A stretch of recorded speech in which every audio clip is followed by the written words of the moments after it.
Nosso tema de hoje é: quem ama, cuida. E nós vamos ler somente um versículo. Está lá em 1 Timóteo, capítulo 5, versículo 8. Mas se alguém não tem cuidado dos seus, e principalmente dos da sua família, negou a fé, e é pior do que o infiel. Por que eu estou falando isso? Pode passar o próximo, por favor. Essa semana toda nós escutamos isso na televisão: o incêndio do Museu Nacional. Muita gente indo para a televisão chorando porque o museu pegou fogo. Pois bem, faço uma pergunta aqui aos irmãos. Sintam-se à vontade para responder ou não. Quem aqui já visitou o Museu Nacional? Pode levantar a mão. 3, 4, 5, 6, 7, 8, 9, 10, 11, 12, 13, 14, 15, 16, 17, 18. Pois bem, por que eu estou falando isso? Eu, ao longo dos meus 46 anos, eu visitei mais ou menos umas 4 ou 5 vezes o museu. Visitei inúmeras vezes mais o zoológico, que era bem ao lado do museu. Eu preferi olhar os bichinhos do que olhar o museu. Afinal de contas, nós fomos educados para isso, né? O zoológico é bem mais atrativo para a criança do que o museu. E por que eu falo? Porque agora que o museu pegou fogo, todo mundo quer visitar o museu. Enquanto ele estava inteiro, o pessoal não ia. Ele foi fechando parte por parte. Quando eu visitei, já era só 30% do museu que podia ser visitado. O restante estava tudo caindo aos pedaços. Já estava sob a jurisdição da UFRJ. E meus irmãos, infelizmente, às vezes a gente faz isso com a nossa família. A gente vai desestruturando, vai desgastando a nossa família, vai deixando de valorizar o nosso cônjuge, os nossos filhos. E aí quando vem aquele incêndio que destrói a nossa família, a gente fala assim: poxa, mas eu era tão feliz e eu não sabia. Eu tinha um filho maravilhoso, uma filha que era espetacular. Meu esposo, minha esposa, era algo sensacional. E agora eu perdi. E aí nos damos conta da frase que está ali, ó: só sentimos falta quando perdemos. Eu estava escutando esse louvor aqui, eu estava lembrando do meu pai. Eu não tenho mais meu pai faleceu com câncer de intestino. E eu falo para vocês, tínhamos poucos amigos, poucas pessoas frequentavam a nossa casa. Meu pai era muito caseiro, muito reservado. Então eu sempre fui muito família, muito voltado para dentro, para a família. E quando eu perdi, eu senti muita falta, porque ele era o meu melhor amigo. E será que a gente precisa perder para sentir falta? Será que é preciso chegar a esse momento da perda para você valorizar aquilo que Deus te deu para cuidar? O seu casamento, a sua família, os seus filhos, os seus pais. Certa vez visitando um asilo ali perto do Laranjal, acho que é a Cantinha Abençoada, uma senhora falou assim: eu tenho 3 filhos, eles pagam para ficar aqui, mas eles não vêm me ver. Aquilo me deu uma tristeza, eu saí de lá amargurado. Só que eu trabalho com terapia de casal, eu trabalho com aconselhamento familiar. E uma das coisas que a gente aprende é nunca escutar só um lado da história. É uma das coisas que a gente aprende. Você nunca pode escutar só um lado. E aí me veio a dúvida: o que aquela mãe ensinou aos filhos? Eu não estou aqui falando sobre certo e errado. Eu não estou aqui para julgar ninguém. Eu não tenho esse poder nem essa autoridade para julgar. Mas o que eu estou falando é que às vezes nós ensinamos aos nossos filhos que nós precisamos trabalhar. Trabalhar, trabalhar, trabalhar e trabalhar. Papai, joga bola comigo? Não posso, eu tenho que trabalhar. Papai, solta a cafifa comigo? Não posso, eu tenho que trabalhar. Papai, hoje é domingo, vamos no campo? Vamos no shopping? Vamos ali? Não posso, eu tenho que trabalhar. Ótimo, você acabou de ensinar ao seu filho que trabalhar é mais importante do que família, e ele aprendeu. E aí quando você ficar velho, quando você pedir atenção a ele, ele vai falar assim: papai, eu não posso te visitar, porque eu tenho que trabalhar. Ele aprendeu direitinho. Ele não aprendeu o que você falou, ele aprendeu o que você disse, através das suas atitudes. Então, meus irmãos, a gente aprende e ensina ao mesmo tempo os nossos filhos, a nossa família, como que nós queremos ser tratados através das nossas atitudes. A forma com que você valoriza os seus pais é a forma com que você está ensinando seus filhos a te valorizar. É estranho, isso às vezes parece até um pouco cruel, mas não é não, irmãos. Infelizmente é isso. Nós reproduzimos comportamentos dos nossos pais, e algumas pessoas até falam de maldição hereditária. Não, é reprodução de comportamento. São gerações reproduzindo o mesmo comportamento. Eu não valorizo, ele não valoriza, nós não valorizamos, e assim vai. E assim vai. E se você não parar e der um basta nisso, isso não tem fim. Se Jesus não entrar na história e falar assim: ó, chega, isso não tem fim. Isso vai se perpetuando de geração em geração. Pode prosseguir, por favor. Ali está a escadaria do museu quebrada. Aqui está uma família toda dispersa, olhando para a internet, todo mundo, cada um no seu computador, no seu celular. E aí eu pergunto: quem ama trata assim? Quem ama cuida desse jeito? De qualquer forma, deixando faltar pedaços, sem atenção? Nós não fazemos isso no nosso trabalho, porque se nós fizermos isso no nosso trabalho, nós vamos ser demitidos. Se você fizer de qualquer jeito o seu serviço, aquele que trabalha como pedreiro, se ele chegar e assentar um tijolo de qualquer jeito, e fizer uma massa de qualquer jeito e aquilo cair, aquilo vai ser descontado, vai ser cobrado dele. O camarada que trabalha com segurança, se ele dormir e alguma coisa acontecer, ele vai ser responsabilizado. E na nossa família, muitas vezes, nós fazemos isso. Eu estou trabalhando, eu estou cansado, eu cheguei cansado, eu tenho um montão de coisa para resolver, eu tenho igreja para ir, eu tenho compromisso na igreja, e vai deixando a família de lado. E vai deixando. Eu sou importante, claro que você é importante, mas sua família também é. Qual é o lugar que você está deixando sua família?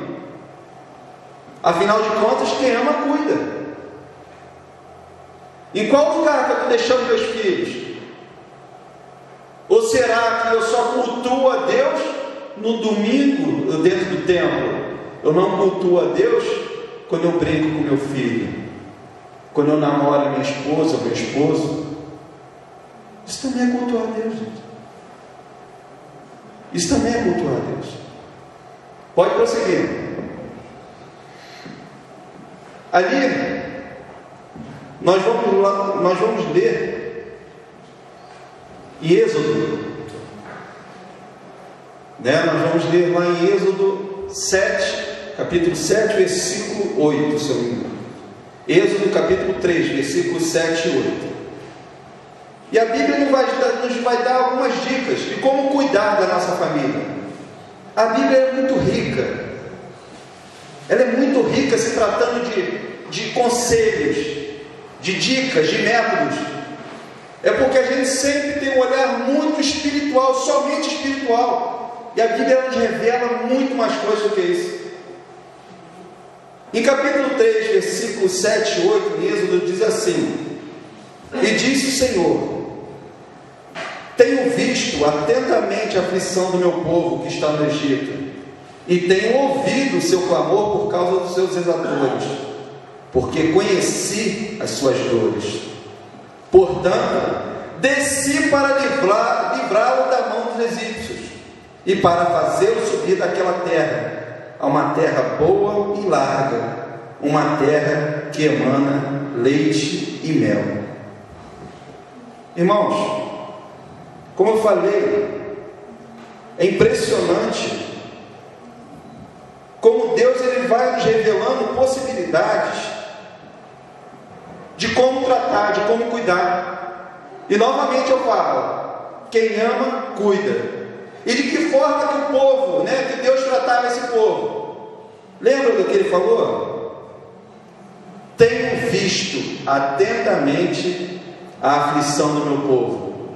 Muitas vezes, na igreja, na nossa família, nós olhamos, mas não enxergamos o outro.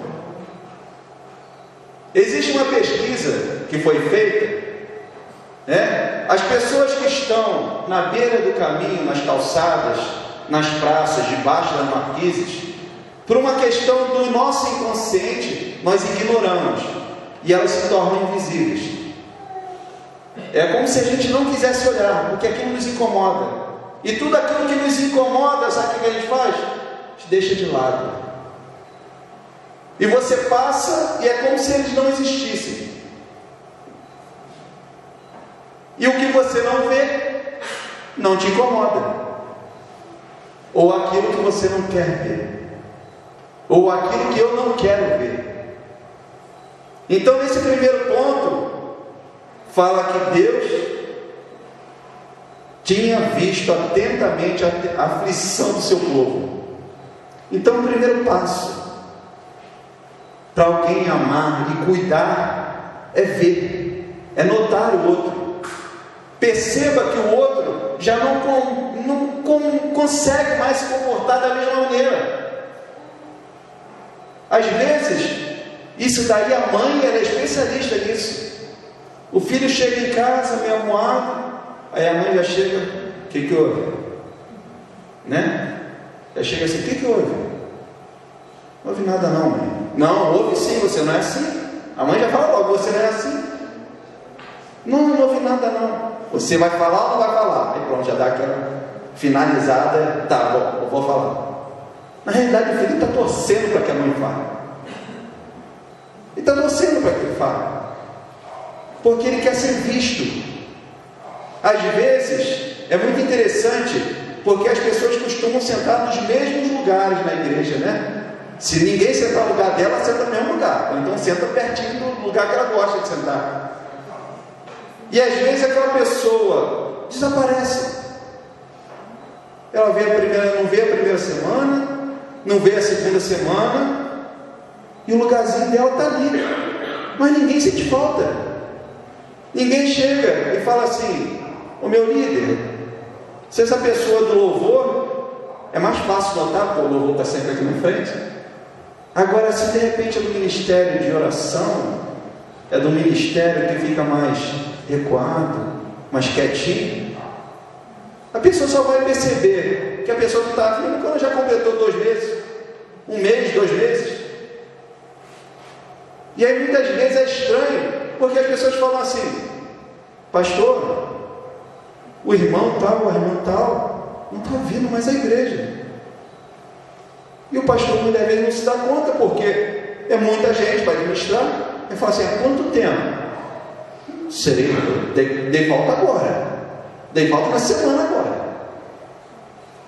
Aí você liga para o irmão, ou você visita o irmão e fala assim: pastor, eu já estou 2 meses sem a igreja, ninguém sentiu falta de mim. Ninguém me visitou. Ninguém nem quis saber se eu estava vivo ou não estava. E essa responsabilidade, meus irmãos, não é só do pastor, é de cada um de nós. De você olhar para o lado e perceber que aquela pessoa que estava sempre ali e não está mais. Você tem que ver, mas não é passar os olhos, é prestar atenção no que está acontecendo. Às vezes sua família está passando por uma crise e você está ignorando aquilo. Eu trabalho com terapia e isso é muito comum. As pessoas só chegam a procurar ajuda quando já está no final, já está tudo se acabando já. Quando chega a procurar ajuda, muitas vezes é só para falar assim: não, nós estamos nos separando porque eu não aguento mais. Podia ter tratado no início. Podia ter prestado atenção que já não está mais como era antes, que já não beijava mais, que já não abraçava mais, que já não elogiava mais o outro. E me perdoe os homens, nós temos muito mais dificuldade nisso, tá? Porque se a mulher deixar de falar com o homem, no primeiro momento ele vai ficar até alegre. Vai falar assim, vou ter um tempinho para mim. Aí quando ele se der conta que ela está castigando ele, porque não quer falar com ele, aí ele, amor, o que houve? Não tem necessidade de você não falar comigo. Mas no primeiro momento ele vai falar assim, poxa, deu um tempo, ainda bem, ficou tranquilo agora. Estou conseguindo pensar, estou conseguindo fazer as coisas, porque a mulher pensa falando. Então se ela estiver nervosa contigo, meu irmão, ela vai falar, vai falar, vai falar, vai falar, vai falar, vai falar. E você nervoso, sabe o que você vai fazer? Vai se calar, se calar, se calar, se calar, se calar. E no final ela vai falar assim, mas eu falo com você, você não me responde, parece que você faz de propósito. Eu não estou falando das exceções, tem gente que não é assim, mas a maioria dos homens pensa calado, e a mulher pensa falando. Então ela fala, e quanto mais o camarada tenta resolver os problemas dentro da cabeça dele, mais tu vai olhando a feição de apavorada na cara do homem. Porque a mulher vai lançando um montão de coisa ao mesmo tempo. E o homem não sabe como resolver. Não sabe. Nós fazemos uma coisa de cada vez. Então se o problema é a casa que precisa ser pintada, eu vou resolver a casa que precisa ser pintada. Mas não fica só nisso. É a casa que não foi pintada, é a atenção que não foi dada, é o filho que está com problema na escola e tem que resolver os exames. Aí o cara entra em parafuso. Ele não sabe por onde começar. Então ver significa prestar atenção no que está acontecendo com o outro. É o que está acontecendo na sua família, é o que está acontecendo no seu casamento, é o que está acontecendo com os seus filhos. Ver significa, muitas vezes, na escola, um hábito que a gente está perdendo. Você olhar a mochila do seu filho. O que tem dentro da mochila do meu filho?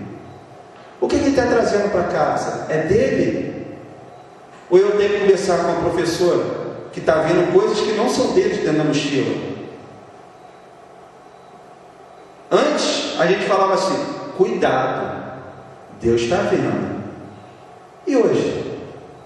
Já que ninguém está vendo, nem meu pai, nem minha mãe, muito menos Deus, eu faço o que eu quero. Vocês percebem? Como ver é muito mais do que simplesmente olhar, mas é perceber o que está acontecendo. Hoje tem crianças que vão para a escola e quebram tudo, e discutem com todo mundo, e você percebe que aquilo ali é um grito de socorro. O que ela está falando assim é, preste atenção em mim. Ninguém me dá atenção, então eu vou quebrar tudo, eu vou acabar com tudo, porque eu quero chamar atenção. Já que eu não chamo atenção na minha casa, eu vou chamar atenção na escola, eu vou chamar atenção na igreja. Aquilo é um grito de socorro, gente. Aquilo não é simplesmente fazer por fazer. Segundo, pode passar, por favor. Então, primeiro, é ver. Segundo, é ouvir. Terceiro, conhecer. Quarto, descer, que é se aproximar. E no quinto é subir, apoiar ou orientar. Pode prosseguir, por favor. Está vendo ali? Tenho visto atentamente a aflição do meu povo. Muitas vezes a gente deixa de acompanhar a rotina dos nossos filhos, deixa de perceber o que está acontecendo, a gente deixa de acompanhar a rotina do nosso casamento. Só chega em casa, dá aquele beijinho, fica nisso, não tem uma conversa, não tem como foi o seu dia, como é que você está, como é que você está se sentindo. E aí tem muito irmão que fala assim, não, Marco, eu não posso perguntar. Se eu perguntar a mulher como ela está se sentindo, eu vou ficar uns 40 minutos escutando. É isso mesmo, irmão. Você casou para isso, para você escutar ela e ela escutar. É isso mesmo. Ossos do ofício, faz parte do casamento. Ali, o filho cuidando do pai. Ou afinal de contas, nós também não vamos ter mais idade, ter mais experiência, e vamos querer ser ouvidos. Ou a gente vai ser tratado como um objeto dentro de casa, como se fosse só enfeite? Pode prosseguir. Segundo, ouvir. Tem ouvido o seu clamor por causa dos seus exatores. É muito interessante, meus irmãos, porque aquilo que nos incomoda a gente fala o tempo todo. E quando a gente tem um olhar mais clínico sobre isso, dentro da questão da psicanálise, da terapia, você começa a perceber que aquilo que nos incomoda a gente fala o tempo todo e ninguém percebe. Se eu tenho alguma dificuldade com relação à rejeição, todo o meu discurso vai ser voltado para a rejeição. Eu vou estar falando o tempo todo sobre rejeição. Tudo que aparecer na televisão sobre rejeição vai me incomodar, vai me fazer ficar triste. E aí você vê hoje uma gama de jovens, adultos, tendo depressão, tendo síndrome do pânico, tendo uma série de problemas. Por quê? Porque nós não ouvimos o que está acontecendo. Às vezes os filhos chegam para ele e falam assim: pai, eu não sei o que está acontecendo comigo. A nossa escuta: ué, mas se ele não sabe o que está acontecendo com ele, eu vou saber? Não tem como. Isso é doideira. Quantas e quantas vezes, né, a mulher chega, e principalmente no período da TPM, ela chega e fala assim: eu quero comer uma coisa que eu não sei o que é. Irmão, se ela não sabe o que é, como é que você vai adivinhar? Que mágica é essa? Mas não é para adivinhar, é só para perguntar o seguinte: vamos ali, o que você quiser comer, você come. Porque se ela não sabe, como é que você vai adivinhar? Dá um chocolate. Chocolate é muito bom para isso aí, nessa hora ajuda muito. Dá um chocolate, leva para fazer um lanche, uma pizza, dá qualquer coisa. Porque é o momento. Então é ouvir do que está acontecendo. Ali Deus ouviu o clamor. Às vezes nossa família está clamando por socorro. Nossa família está falando assim: pai, hoje vai de manhã na igreja, assiste a EBD, assiste o culto de manhã, mas de noite fica comigo, me ensina um dever. Ou então vai na EBD e à noite vai estar no culto. Eu não estou aqui incentivando a ninguém a faltar à igreja. O que eu estou incentivando é que vocês tenham comunhão, que nós tenhamos comunhão com a nossa família, com o nosso cônjuge. Volto a falar: cultuar a Deus, adorar a Deus não é um momento só no domingo à noite ou no domingo durante o dia. Isso é a todo momento. Você faz isso através das suas atitudes, através da sua fala, através das suas formas de agir. Pode passar, por favor. No terceiro ele fala como amar e como cuidar, conhecendo. Porque se você ouviu o que aquela pessoa está falando, se você viu aquela pessoa, se você percebeu ela, naturalmente você vai começar a conhecer um pouquinho dela. Você vai começar a conhecer.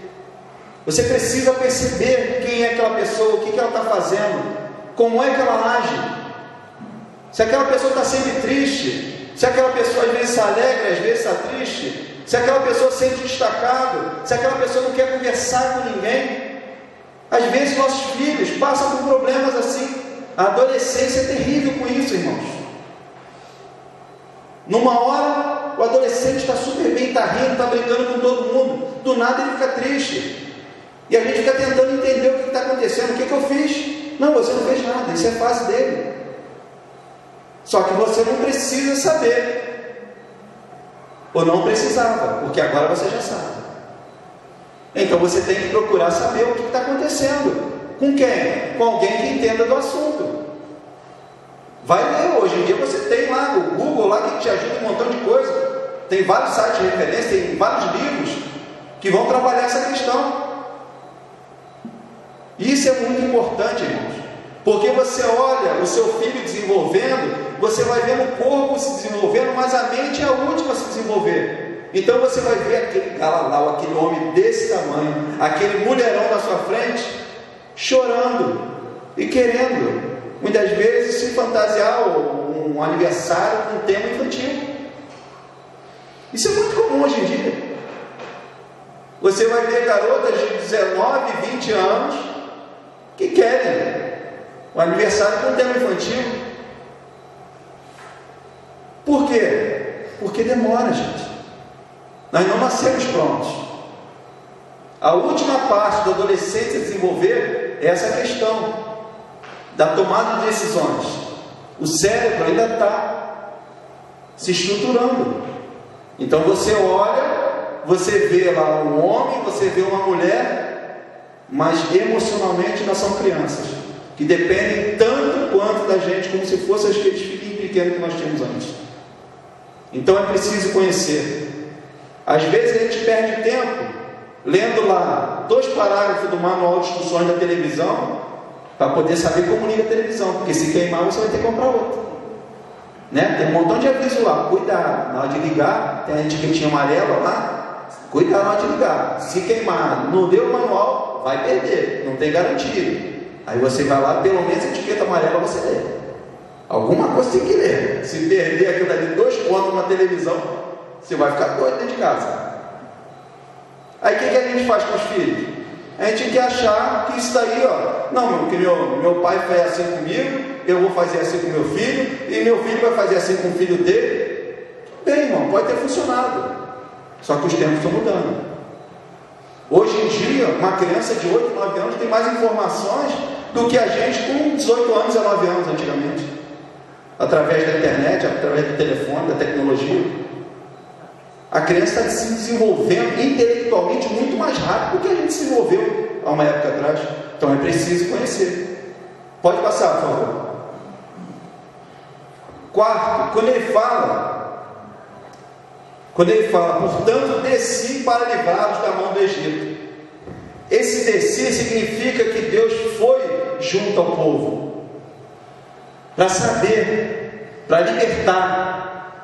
Como é que você vai saber das dificuldades que sua família está passando, que o seu esposo está passando, que a sua esposa está passando, que a sua igreja está passando, se você não estiver junto, se você não for até ela?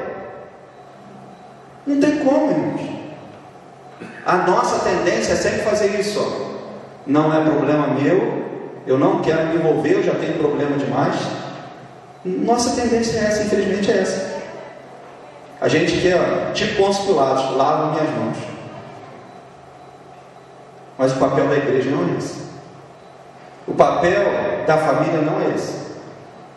Não é você deixar para lá. E isso daí é muito estranho, principalmente com o homem. Porque o homem, quando ele não sabe lidar com o problema, ele se afasta, ele rejeita, ele vai se afastando cada vez mais. Então, às vezes, o camarada está passando por um problema financeiro, ele se isola, e na cabeça da esposa começa uma série de dúvidas. Será que tem outra pessoa? Será que não gosta mais de mim? Mas não é. Ali é um problema financeiro. Por quê? Porque nós aprendemos que o homem ele deve ser o provedor e o protetor da casa. Então quem traz o dinheiro para dentro de casa é o homem, e ele que protege a família. Quando ele deixa de exercer essas 2 funções, sabe o que a gente faz? O homem, como ele se sente? Não sirvo mais para nada. Não sirvo mais para nada. Porque foi assim que eu aprendi. Foi assim que eu aprendi. Meus avós ensinaram meus pais, que meus pais me ensinaram. Se o homem não tem emprego, se o homem não tem dinheiro para bancar as coisas dentro de casa, ele não serve para nada. E aí o homem entra em depressão. Porque emprego não está surgindo ali, brotando como se fosse planta. Tem um montão de gente desempregada e um montão de homem em depressão, sem saber o que fazer, sem saber como agir. Muitas das mulheres estão empregadas e sustentando seus esposos e suas famílias, e o homem não sabe como reagir a isso. Então, nós precisamos estar juntos. Você pode até não ter emprego, mas você tem que ter a força de vontade de ir lá levar o currículo, você tem que ter a força de vontade de participar das entrevistas, você tem que ter a força de vontade de fazer um curso para se reciclar, de repente para aprender a fazer alguma coisa diferente. O que você não pode é ficar parado em casa, prostrado no sofá, assistindo a televisão como se estivesse esperando a morte chegar. Isso você não pode fazer, não tem o direito, porque sua família depende de você. Então nós precisamos ter essa convicção, que descer significa estar junto, ir junto ao que está acontecendo. Então surgiu um problema, não fuja. Não fuja. Conselho de irmão, surgiu um problema, vai de frente com ele. Porque se você virar as costas, ele vai atrás de você aonde você for. Onde você for. Se você fugir do problema, ele vai dormir com você, ele vai sair com você, ele vai passear com você, sempre vai estar na sua cabeça aquilo ali, martelando. Então surgiu em frente. Pode prosseguir. E por último, quando ele fala, e para fazê-lo subir daquela terra a uma terra boa, o que ele está falando aqui é justamente isso, direcionando, ensinando. Meus irmãos, o nosso papel enquanto pais não é viver a vida dos nossos filhos, é ensiná-los a caminhar, como está ali na foto. O nosso papel é pegar na mão e andar junto, até eles terem condições de andar sozinhos. Nós não temos que dar os passos para o nosso filho, nós não temos que carregar nossos filhos no colo. O pastor não tem que carregar a ovelha no colo como se fosse uma criança. A ovelha precisa aprender a caminhar, ela precisa aprender a amadurecer, ela precisa seguir o caminho. O pastor, ele tem o apoio, a função do apoio, da orientação. Ele não é o pai da ovelha. Sabe por quê, irmãos? Porque o pastor também tem uma esposa, o pastor também tem filhos que ele tem que dar conta. Então, além de você, além do outro, ele tem que dar conta dos filhos, ele tem que dar conta da esposa. Se você acha que seu casamento é difícil, ele tem que cuidar do seu casamento e ainda tem que cuidar do dele. É difícil, irmãos, é muito difícil. Por isso que eu estou falando, seria muito mais fácil abrir a Bíblia aqui e trazer uma palavra só em cima de um capítulo, de um versículo. Mas hoje nós estamos precisando aprender como tratar, como se relacionar. E a palavra, ela é muito ampla nisso, ela dá muito subsídio para a gente aprender. Então, quando fala para fazê-lo subir, significa isso: apoiar, direcionar. Quando você tiver alguém que você está discipulando, você vai funcionar igual aquele pai que segura atrás do cilindro da bicicleta e que vai andando junto. Quando você perceber, você tem que soltar o cilindro, tem que deixar ele caminhar. Mas e se ele cair? Se cair, você ajuda a levantar. O que você não pode é passar a vida toda segurando no cilindro para ele não cair. Isso você não pode, nem eu posso. Porque é na queda, é no ralar do joelho que a gente amadurece. Na vida é assim. Porque na hora que chegar lá no emprego, o chefe não vai falar assim: poxa, eu não vou mandar ele embora porque eu não quero magoar ele.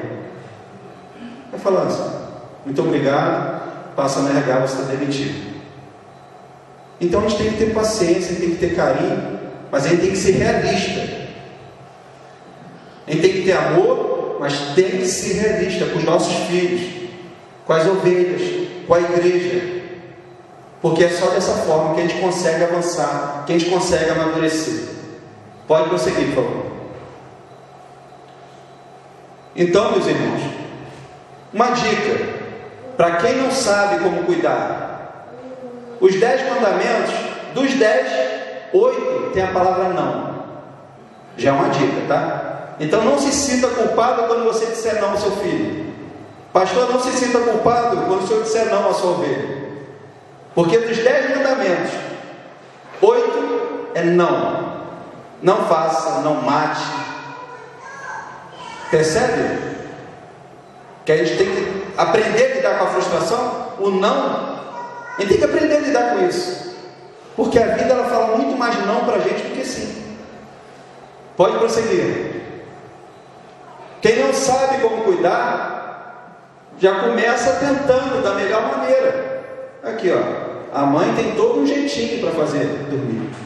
E o pai, que é marinheiro de primeira viagem, muitas vezes ele dorme primeiro, o neném dorme por cima da cabeça, dorme todo torto, aí a mãe vem, ajeita. Mas pelo menos começou. Pelo menos já começou a tentar fazer. Pode prosseguir. Quem não sabe como cuidar, aprende participando. O pai dormiu, as crianças desenham a pista de carrinho nas costas, estão lá brincando de carrinho nas costas do pai. Parece brincadeira, mas às vezes é a única forma. Tem criança que tem energia demais, você vai dormir e ela ainda está acesa. E aí você só tem que tomar cuidado para não mexer em mais nada. E quando estiver brincando nas costas do pai, está bom demais. Pode prosseguir. Então, meus irmãos, para finalizar, tanto faz cuidar da sua família, ou de um irmão da sua igreja, do seu pastor, os critérios são os mesmos: ver, ouvir, conhecer, estar junto e apoiar. Exatamente o que Jesus fazia com seus discípulos. Jesus é amigo, incentivador, ouvidor, conselheiro, humilde e principalmente tinha compaixão. Pode prosseguir. Lembre-se, a intimidade é um grande obstáculo para cuidar, porque quanto mais nos aproximamos, mais vemos o defeito do outro e ele os nossos. Meus irmãos, é impressionante. Quanto mais a gente convive, mais a gente enxerga defeito e vai esquecendo das qualidades.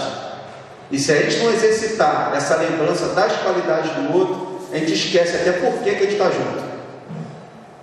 Então, às vezes, você pode ter um esposo que não é romântico, mas é um bom esposo, é um bom provedor, é um camarada que é honesto, é um camarada que é sincero, é um camarada que chega junto com você. De repente não é romântico.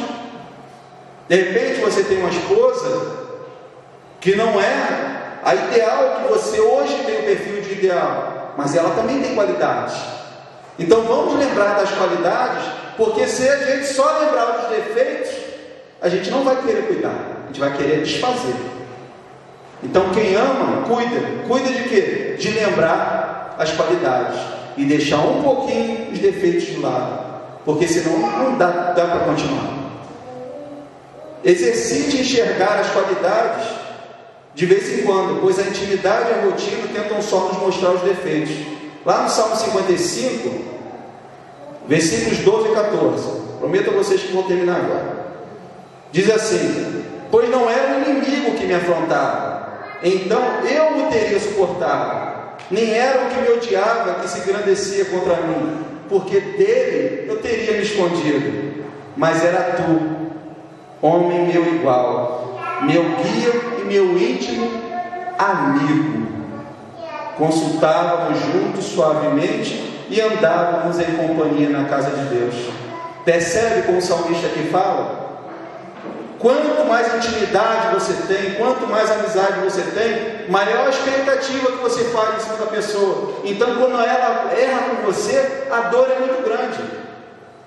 Às vezes a gente espera do outro coisas que nem a gente pode fazer, mas você idealiza: aquele meu amigo é o melhor amigo, aquela minha amiga é a melhor amiga que tem. Mas se você não falhou com ela e ela não falhou contigo, com certeza isso um dia vai acontecer. Porque nós somos humanos, meus irmãos. Somos humanos. Pode prosseguir. E por último, diz assim: não coloque sobre o outro expectativas que nem você pode suportar. Não crie expectativa. Ninguém é perfeito. Seu esposo não é perfeito, sua esposa não é perfeita, seus filhos não são perfeitos. E às vezes é difícil admitir isso, tá? Contando só uma experiência aqui. Fomos chamados à escola, eu e minha esposa. Quem conhece meu filho sabe como é que ele é. Até brinco, né? Aqui eu estava falando com a Alessandra, meu filho é ligado em 220 volts, né? Então a gente faz uma escala de voltagem lá em casa.